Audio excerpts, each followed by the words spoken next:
uma pequena confusão antes, mas eu peguei meus projetos sexta-feira e daí não tinha esses dois projetos ainda, que estavam aqui hoje.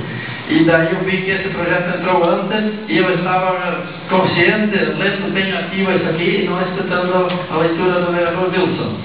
Então eu achei que era muito interessante este recurso que veio para a banda municipal, porque há muito tempo eu falava, para a manutenção da nossa banda municipal, ela precisava ser remunerada. E hoje vem um projeto muito em cima da hora. Então não sei se nós podemos aprovar, mas eu estou a favor desse projeto.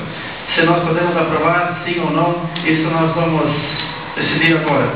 Então agradeço a desculpa que vocês fazem por esse erro que eu cometi antes.